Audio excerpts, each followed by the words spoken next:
I was with Dr. Martin Luther King. I was one of the first when he organized the Southern Christian Ship Leadership Conference. I was one of 15 of us. He sent for a man called me. He had 15 people from 15 cities that met him in Miami Beach. I forget what, 40, 50 something, 50 something. Well, anyway, I was one that sat at his feet just like that. And I said to the fellow sitting next to me when he was talking, I said, that man's not going to live long. White folks going to kill him. Why did you say that? Because of what he was saying, the message that he was delivering. About we can do this without drawing a gun. That's what they say, without having a gun. These things was nonviolence. Nonviolence. We can do it, win it with love, nonviolence. I said, but where he's talking, somebody is going to kill him. They don't want that kind of message delivered. But see, you speak about Hooks, Shuttleworth, and Young, and see, all of us were there at his feet. So some of us came out activists, some didn't. So I followed. I wanted, because I wanted this breakdown.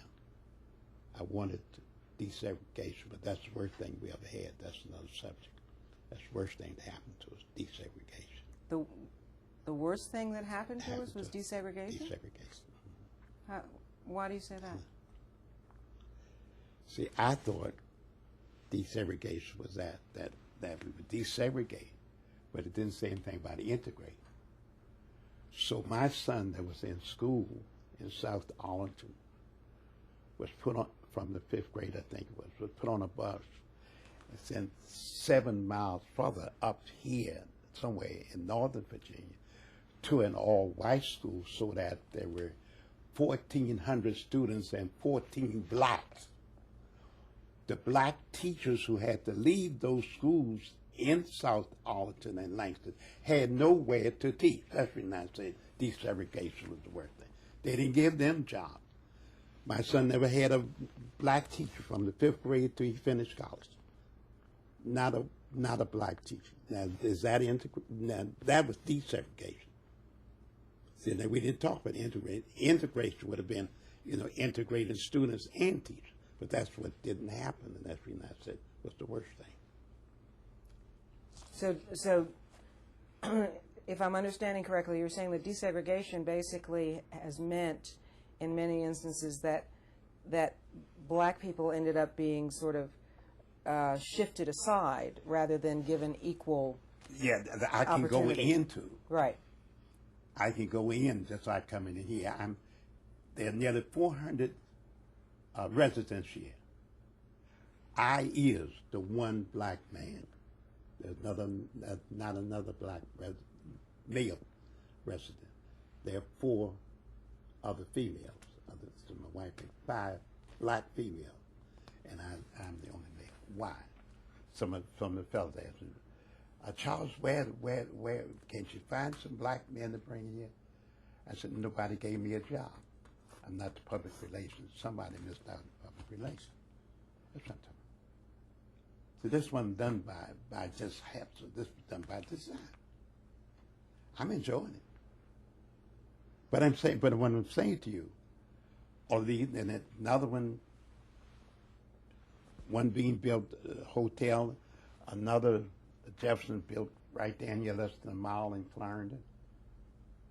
But go down there and see if you see any black face. When you say desegregate, so I can go, I get the money. I can pay to stay here, maybe another 6 months. But I have that opportunity. So that's what desegregation, I can go sit. I walked with signs at Heck's store because they wouldn't let us at 7th and F Street back in the 50s, early.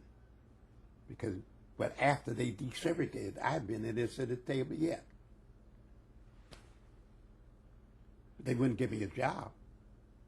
You mentioned that meeting with Dr. King and that some of you came out activists.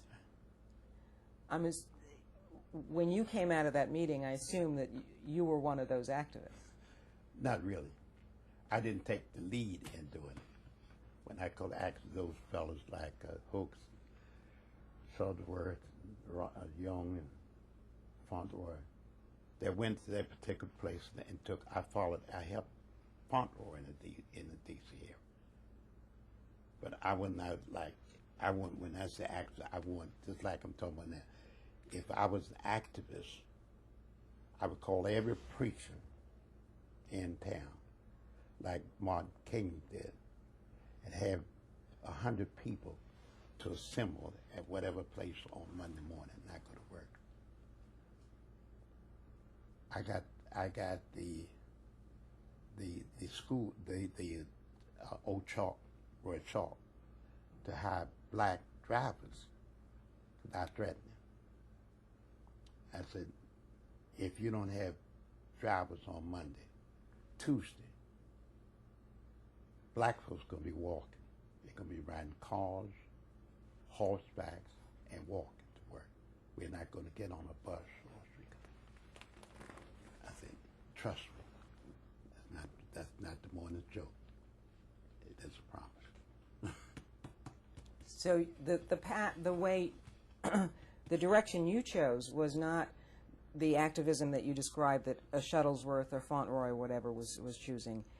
You chose to bring the issues and the activism to the people in a different way through your church. That's right. That's right. It would have been through the church.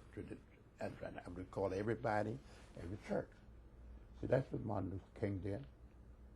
He called the church. He called it preachers. Did you find that all of the people in your congregation were ready to Ready. Were there any who said, well, wait a minute, this is too radical, why don't we leave things alone? Well, I didn't hear them. You didn't hear them? No. That has to be done. The time has come. And we need another resolution now. We need somebody to say, let's go. Let's do it. Now? Now. That's right. Yeah. Another Martin Luther King? Yeah. Or whatever name you want to give him. Somebody with that charisma, with that stamina to be able to stand.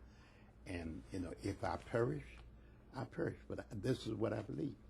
Let's go. This is what has to be done to move our people to get. Why should you work for $5 an hour and Miss Charlotte's daughter work for $20? She gets 20, you get 5.